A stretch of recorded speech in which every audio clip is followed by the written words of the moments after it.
Le Saint-Esprit est votre esprit. Vous êtes des êtres spirituels. Le Saint-Esprit et votre esprit, tous les deux ensemble, vous font savoir que, oui, tu es sauvé. Il cherche à atteindre chaque continent avec la parole de Dieu. Le pasteur Keith Butler enseigne la parole de Dieu. Il s'y efforce et il touche le monde. Et maintenant, voici pour l'enseignement d'aujourd'hui, le pasteur Keith Butler. Épître aux Hébreux, chapitre 11, nous jetons un œil au verset 24. Eh bien, courage et patience. Hébreux 11, 24 dit ceci, c'est par la foi que Moïse, devenu grand, a refusé d'être fils de la fille du Pharaon. Il préférait être maltraité avec le peuple de Dieu plutôt que d'avoir momentanément la jouissance du péché. Il considérait l'humiliation attachée au Messie comme une richesse plus grande que le trésor de l'Égypte, car il y avait le regard fixé sur la récompense à venir. Il croyait malgré tout ce qu'il avait à perdre, renonçant à son statut de fils de Pharaon, car ce que Dieu lui rendrait serait plus grand encore.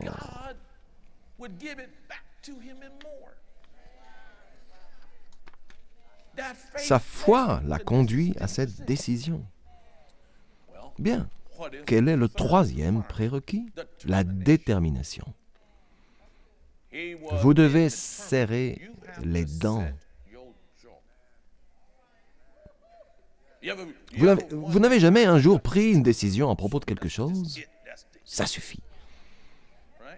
Ça ne peut plus durer. Hein? Quand j'étais gamin, nous connaissions une espèce de brute. J'habitais juste en face de l'école, là-bas, au 32-37 Tyler. L'école primaire Maclo. J'habitais juste en face de l'école. Il y avait un rôdeur dans le coin qui racketait les gens tous les jours.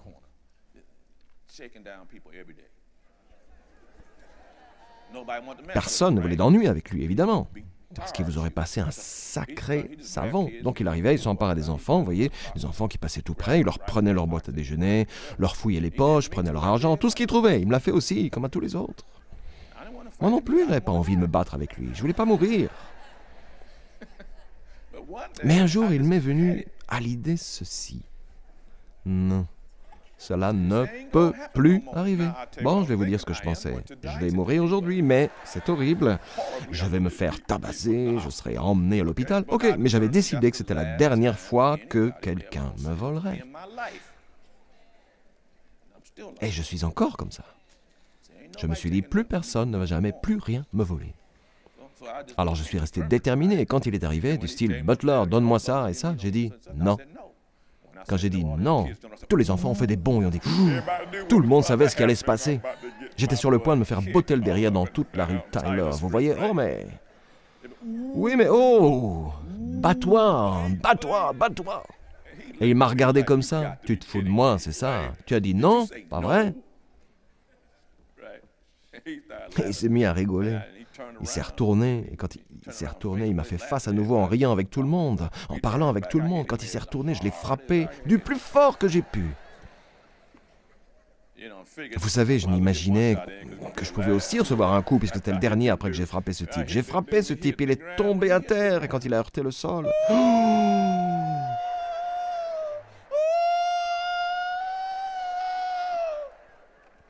Oh, quand j'ai entendu ça, oh, alors là, j'ai bondi au milieu du tas. Tu ne vas pas! Ah oui, j'étais déterminé. Même si cela signifiait que tous mes os allaient être brisés. J'utilise des exemples pour vous aider à voir de quoi je parle. Quand vous parlez réellement de la foi, je ne parle pas de ces trucs bidons dont les gens parlent. La vraie foi demande de la détermination parce que vous pouvez être confronté à des brutes dans certaines situations pénibles et éprouvantes sans vouloir les gérer. Et vous vous dites, il pourrait me faire du mal. La clé, pourtant, c'est... Quelqu'un se souvient de ce qu'est la clé? Quelle est la clé à tout cela? Appliquer la parole de Dieu. Bon, si vous bondissez, vous vous mettez en dehors de tout ça et que vous ne trouvez pas ce que Dieu veut que vous fassiez, vous vous retrouvez tout seul. C'est un autre problème. Ok. Voici le quatrième prérequis, je dois me dépêcher, j'avance trop lentement. Hébreux, chapitre 11, verset 13. Vous avez compris quelque chose de tout ça? Alors donnez-moi 3, prêchez, pasteur. Ah.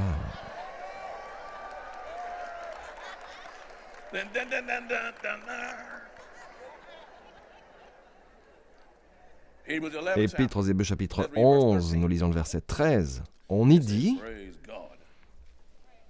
Oui, le Seigneur vous parle ce matin. Oui, il s'adresse à vous.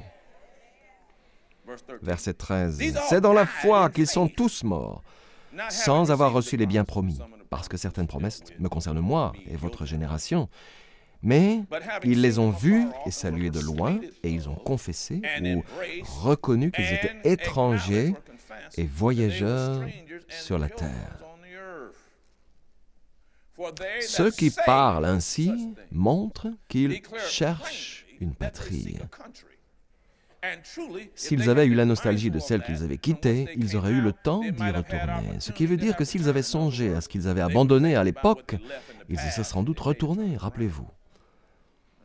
Rappelez-vous, les enfants d'Israël ont fait cela quand ils sont arrivés en terre promise, juste à la limite après que les espions aient été renvoyés. Et ils sont revenus avec un bon rapport concernant les merveilles du pays, mais dans lequel vivaient les géants, et certains ont commencé à dire « Nous devons rentrer en Égypte ». D'accord? Ensuite, il dit au verset 16, « Mais en réalité, ils désirent une meilleure patrie, c'est-à-dire la patrie céleste. C'est pourquoi Dieu n'a pas honte d'être appelé leur Dieu, car il leur a préparé une cité. » Bon, quel est le numéro 4? La clarté. La clarté, clair.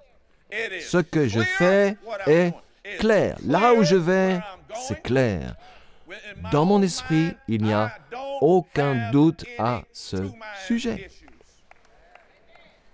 Jacques, chapitre 1, a dit qu'un homme qui doute est instable dans tout ce qu'il fait, d'accord? Je vais vous donner un autre exemple. Les dames comprendront. Vous avez rendez-vous avec quelqu'un, vous pensez que c'est peut-être lui, ça concerne le mariage. Vous vous attendez à ce qu'il vous fasse une demande en mariage, parce qu'il vous a dit les trois mots brûlants. Je t'aime. Ça met le feu, ça, pas vrai? Et elle vous dit, il sort ceci. Je n'arrive pas à me décider entre toi et Betty.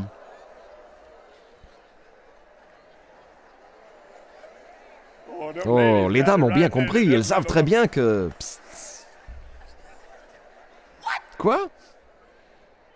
Tu veux dire que tu n'arrives pas à te décider? La moitié des femmes présentes ici diraient, bon écoute, tu ne dois pas t'inquiéter, restez ensemble, Betty et toi. L'autre moitié dirait, d'accord, tu choisis tout de suite entre Betty et moi. Mais j'espère qu'aucune de vous ne dirait, tu peux nous avoir, Betty et moi. Personne ne dirait ça, n'est-ce pas? D'accord. Très bien. Autrement dit, mon ami, tu devras être clair concernant ce que tu veux. C'est ce qui est requis quand on parle de vivre sa foi. Cheminer dans la foi exige de la clarté. OK? Vous devez être clair concernant... J'ai été clair quand Dieu m'a appelé. J'ai été clair concernant ma mission. J'ai décidé, puisque je suis clair, je ne regarde pas en arrière. L'ennemi essaie continuellement de me faire regarder en arrière. J'ai dit, je ne regarde pas en arrière, je ne le fais pas. Il me dit sans cesse, pourquoi n'appelles-tu pas ton père pour qu'il te donne un peu d'argent? Non, je suis croyant, ok? Prions le Seigneur, j'étais lucide à ce sujet et j'y suis resté fidèle. J'étais très lucide pour ça. La lucidité m'a porté. L'ennemi tente de brouiller votre situation. Hein? Il essaye d'embrouiller votre esprit. Oh, que faire avec ça? Et avec ça? Et avec ça? Peut-être qu'on pourrait faire comme ça, peut-être qu'on pourrait faire comme ça, peut-être que ce n'est pas du tout comme ça. Non, non, non, non, non, non, non. Il faut être clair. Et si vous n'êtes pas clair, ne faites rien, ne faites rien. Assurez-vous d'abord que vous connaissez une parole de Dieu. Allez-vous tous. Et assurez-vous qu'il vous ait dit, maintenant, vas-y. Parce qu'il m'est arrivé de devancer Dieu, et qu'il m'est arrivé d'être en retard par rapport à Dieu. Je vais vous dire ce qui marche, être là au bon moment. Devinez ce que j'ai découvert quand j'étais à l'avance ou en retard, des dommages collatéraux. J'ai appris cela tout au long des 40 et quelques années. Vous m'écoutez? Vous récoltez les dommages collatéraux, vous voulez attendre. Mais quand il vous dit d'y aller, Et il ne faut pas regarder en arrière. Bon, donc, 4 éléments de foi, on y est presque. Écouter, croire, parler, obéir, agir et faire. 4 prérequis de foi, courage, patience, détermination, clarté. Une fois encore, il faut toujours écouter la parole. Le psaume 119, 105 dit « Ta parole est une lampe à mes pieds et une lumière sur mon sentier. » La parole de Dieu, que ce soit la parole écrite ou la parole dite, fait que Dieu parle à notre esprit. Une autre manière d'écouter la parole est de faire avec un témoin intérieur. Prenez vite la première épître de Jean, chapitre 5. Je suis presque au bout maintenant. J'ai l'impression que certains comprennent aujourd'hui. Première épître de Jean, chapitre 5, verset 10, nous dit « Celui qui croit au Fils de Dieu possède ce témoignage. » Soulignez ce mot, en lui-même. Notez où il le possède. Il possède ce témoignage en lui-même. Ce mot témoignage est marturia en grec. Cela signifie la preuve qui est donnée. Vous avez en vous un témoignage intérieur. En vous, parce que Dieu ne vous parle pas toujours d'une grosse voix du paradis. « Je suis le Seigneur, écoute-moi. » Le Seigneur vous dirige parfois vers un témoin intérieur. Il y a un témoignage intérieur en vous que nous appelons, prions le Seigneur. Écoutez la parole, écoutez la parole. Dans l'Épître aux Romains, chapitre 8, verset 16, on dit que votre esprit, par le Saint-Esprit, témoigne que vous êtes un enfant de Dieu. C'est de cette façon que vous avez eu connaissance que vous étiez sauvés. Bien, le mot grec ici est soumatourion. Cela fait référence à un double témoignage. Le Saint-Esprit et votre esprit, vous êtes des êtres spirituels. Le Saint-Esprit et votre esprit, tous les deux ensemble, vous font savoir que oui, tu es sauvé. Bien sûr, quand on écoute la parole, on écoute la voix du Saint-Esprit. Dans les Actes des Apôtres, chapitre 10, verset 17, que s'est-il produit? Dans ce verset, Pierre se trouvait sur le toit en train de prier et le Saint-Esprit lui parlait. Le Saint-Esprit disait, bon, la voix du Saint-Esprit est plus autoritaire que celle de votre esprit. Elle est d'un niveau plus élevé, plus autoritaire. Vous la reconnaissez très facilement. Le Saint-Esprit lui a dit, il y a 3 hommes, je vous dis juste où cela se trouve. Comme ça, je peux conclure le service et ma petite fille ne sera pas fâchée. D'accord? Donc, je vous dis juste où ça se trouve, mais vous pouvez le lire dans les Actes des Apôtres, au chapitre 10. Le Saint-Esprit a dit, il y a 3 hommes qui te cherchent. C'est très clair. 3 hommes. Il a dit, c'est moi qui les ai envoyés. Il a dit, pars avec eux sans hésiter. D'accord? Il y a quelque temps, on a lu un passage au sujet de Philippe. On y raconte que l'Esprit Saint lui a dit, tu vois cet homme-là? Avance et approche-toi de ce char. C'était la voix du Saint-Esprit. Ce sont des paroles émanant de Dieu et ces paroles de Dieu agissent sur la foi et produisent des résultats. Enfin, prenez Marc, chapitre 4. Je veux juste embêter ma petite fille parce qu'elle m'en veut. Mais je l'aime tellement. Mais elle m'en veut. Elle me dira après le service, tu prêches trop longtemps, et elle me lancera un regard du style, c'est quoi ton problème?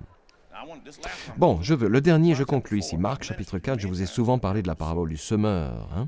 Souvenez-vous, on dit au verset 13, il leur dit encore, vous ne comprenez pas cette parabole? Comment donc comprendrez-vous toutes les autres? Autrement dit, si vous voulez comprendre le fonctionnement des choses, tout est à votre disposition dans une petite histoire. Voici, le semeur sème la parole. La parole est la base de toute foi. Je le répète, si vous vous contentez de lancer et de dire « Oui, je suis croyant », vous pouvez échouer pour n'avoir pas suivi avant tout le conseil de Proverbes, chapitre 3, verset 5. Le conseil du Proverbe 3 devrait toujours être suivi. Toujours. Confie-toi en l'Éternel de tout ton cœur et ne t'appuie pas sur ton intelligence. Reconnais-le dans toutes tes voies. Toutes. Et il rendra tes sentiers droits. Il rendra tes sentiers droits par un témoignage intérieur, la parole écrite de Dieu, la voix autoritaire du Saint-Esprit. Il agit parfois comme cela au travers de visions et de rêves. Mais vous savez que cela vient de Dieu. Maintenant, ne venez pas ici pour me demander d'interpréter vos rêves. Vous vous levez, certains viennent ici en disant « J'ai fait un rêve, pasteur », et ils commencent à me raconter 10 minutes à me raconter leur rêve avec tous ces gens debout dans la salle qui les attendent dans l'allée. Ils me racontent leur rêve. Quand ils ont fini, je dois leur dire « Je ne sais pas ce que ce rêve signifie. » Dieu vous a offert un rêve. S'il veut que vous sachiez ce qu'il signifie, il vous le dira. S'il voulait que je vous l'explique, je viendrai vous l'expliquer. C'est déjà arrivé, mais c'est de cette façon que ça se passera. Le Seigneur me le dira, je viendrai vers vous et vous direz, je l'ai vu. Le Seigneur m'a demandé de vous le raconter, d'accord? Si je ne fais pas cela, ça ne marche pas. En plus, vous aurez peut-être mangé trop de sardines et tout ça avec votre pizza, et alors...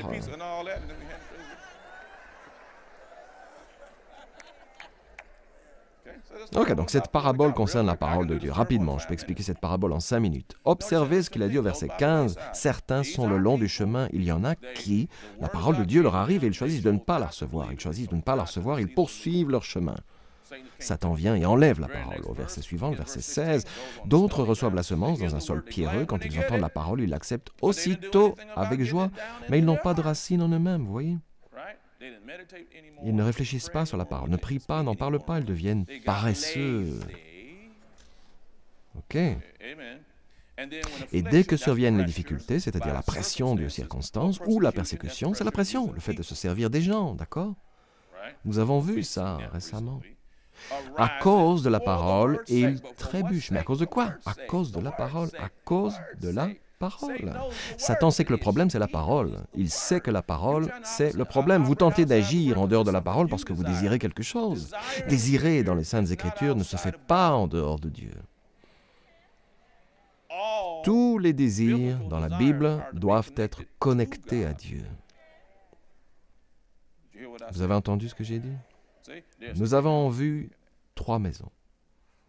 Oui, ma femme et moi désirons peut-être. En fait, nous désirerions n'importe laquelle des 3, franchement. Mais si nous avons ça à Dieu, lui pourrait désirer autre chose pour nous. À l'époque, on aurait laissé tomber les 3. Vous m'écoutez? Ok, vous savez quoi? Ils trébuchent. Dès que la pression s'abat sur eux, ils se replient comme une tente. Je constate que cela arrive tout le temps aux chrétiens. Okay? Dès que surviennent les difficultés, c'est facile de crier. C'est pour ça que vous devez méditer tous les jours la parole, prier tous les jours dans la parole pour vous construire sur la base de votre foi la plus fervente en priant dans le Saint-Esprit. Est-ce que vous m'écoutez? D'autres encore reçoivent la semence parmi les ronces, verset 18, ils entendent la parole. Voici comment Satan les attrape avec les préoccupations de ce monde. Oh, les préoccupations de ce monde sont vos désirs, l'attrait trompeur des richesses, vous voyez? Autrement dit, si j'étais resté chez IBM, à courir après les richesses et le confort de la vie d'entreprise, c'est vrai, j'étais malin. Je pense que je me serais bien débrouillé. Je suis plutôt certain que j'aurais très bien fait les choses. En tout cas, je crois que j'y serais arrivé. Hein? À ce stade de ma vie, j'aurais passé 35, 40 ans dans cette entreprise. J'aurais un poste de direction, vice-président ou dans le style, d'accord? J'aurais gagné beaucoup d'argent, j'aurais été à beaucoup d'endroits. Allez. Tout ça avec des gens qui vous congratulent et vous disent que vous êtes fantastique. Mais ce n'est pas ça que le Seigneur m'avait dit. Maintenant, il n'y a rien de mal à faire ça. Je vous dis simplement que ce n'était pas ce qu'il voulait pour moi. Ok, je suis un cadre d'entreprise, il est super, il est là où il doit être, il fait ce qu'il doit faire, amen, c'est bien. Je parle de moi. D'accord, ça va? Les préoccupations de ce monde, l'attrait trompeur des richesses, laissez les richesses. Si vous laissez l'argent décider de si oui ou non vous allez suivre Dieu, vous avez un problème. Et les passions en tout genre pénètrent en eux, en tout genre, évoquent quelque chose qui fera que la décision se fera contre Dieu. Savez-vous pourquoi? La parole, tout cela fait que la parole ne fonctionne pas, est infructueuse, verset 20. D'autres, enfin, reçoivent la semence dans la bonne terre. Ils entendent la parole, l'accueillent et tout cela. Je vous le disais, faire et accomplir, rapporter, c'est cela agir. 30, 60, 100 fois plus. Verset 26, je conclus. Et il a dit, il parle encore de la parole. Le sujet est la parole de Dieu, comme Satan l'attaque et comment elle fructifie. Il dit encore, voici à quoi ressemble le royaume de Dieu. Il est semblable à un homme qui jette de la semence en terre. En faisant quoi? Qu'il dorme ou qu'il reste éveillé nuit et jour. Qu'est-ce que c'est? Le temps. Il va se coucher, se lève, va se coucher, se lève, va se coucher, se lève. Chaque parole de Dieu, Jésus, je vous le disais, Jésus se tenait. Il y a 15 jours, je vous disais que Jésus se trouvait devant Jérusalem, qu'il avait émis une prophétie pour Jérusalem et avait dit, vous serez détruits.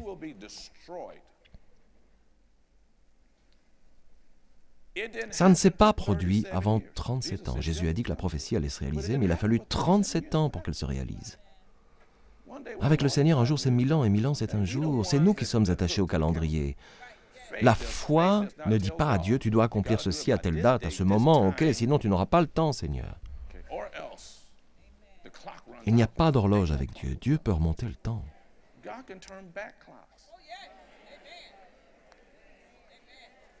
Il peut compenser toute chose.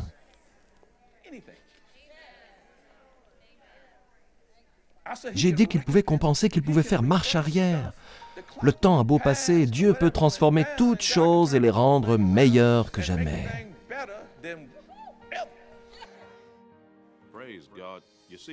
Prions, Seigneur. Vous voyez, la prière est particulièrement efficace quand vous reconnaissez Jésus-Christ comme votre Seigneur et votre Sauveur. Les Saintes Écritures disent que Dieu nous a tant aimés qu'il a donné son Fils unique. Et vous vous demandez, comment puis-je me joindre à lui? Comment puis-je renaître? Comment puis-je me régénérer? Eh bien, tout ce que vous devez faire, c'est prier avec moi. La Bible dit dans l'Épître aux Romains, chapitre 10, verset 9, « Si de ta bouche tu confesses que Jésus est Seigneur, et si dans ton cœur tu crois que Dieu l'a ressuscité des morts, tu seras sauvé. » Le verset suivant dit, « En effet, croire dans son cœur conduit à la justice, et confesser de sa bouche conduit au salut. » Et enfin, il dit au verset 13, « En effet, quiconque invoquera le nom du Seigneur sera sauvé. » Priez maintenant avec moi. C'est bien, penchez la tête. Et priez bien fort de tout votre cœur avec moi, cher Père Céleste. C'est ça.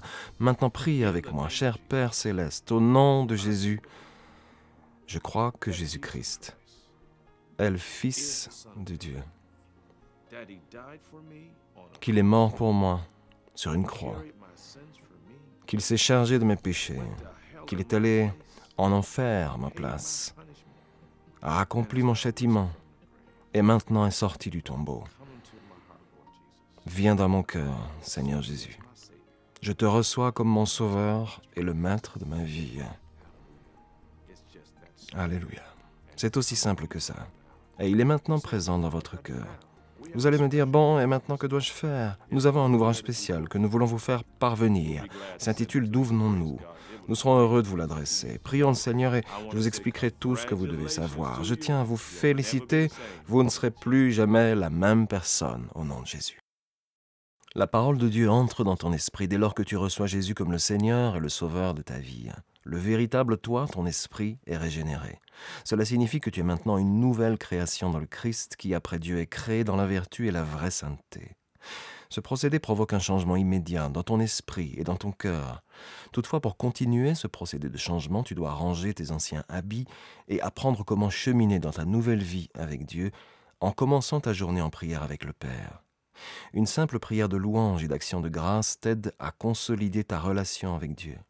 Remercie-le pour son amour, sa confiance, sa patience, sa tendre bonté, sa paix, son pouvoir de guérison, sa protection face au danger, son indulgence, sa sagesse et son aide pour cette journée. Assure-toi tous les jours de prendre le temps de lire la parole de Dieu. Tout comme ton corps de chair a besoin de nourriture, ton esprit nécessite la nourriture de la parole de Dieu. Veuillez s'il vous plaît prendre note de l'adresse sur votre écran. De la sorte, nous pouvons vous envoyer ce petit livre très important. Il contient une abondance d'informations dont vous aurez besoin maintenant que vous avez décidé d'accueillir le Seigneur dans votre cœur et de continuer votre chemin avec Dieu. Finalement, il est important que vous aussi preniez le temps de trouver un lieu de culte et que vous entreteniez des relations avec d'autres croyants. Nous prions pour vous. afin que le Dieu de notre Seigneur Jésus-Christ, le Dieu de gloire, puisse vous donner l'esprit de sagesse et de révélation dans la connaissance de lui. Le programme d'aujourd'hui a-t-il été une bénédiction pour vous? Ce que vous avez entendu n'était qu'une partie de son puissant message. Vous pouvez commander la totalité du service d'aujourd'hui sur CD, DVD ou par DVD sous-titré MP3 ou MP4. Il suffit simplement de visiter notre boutique en ligne sur www.keithbutler.org ou d'envoyer un courrier à l'adresse inscrite sur votre écran ou de nous appeler. Commandez ce livre aujourd'hui pour vous-même, un membre de votre famille ou un ami et laissez la parole de Dieu commencer à agir dans votre vie dès maintenant.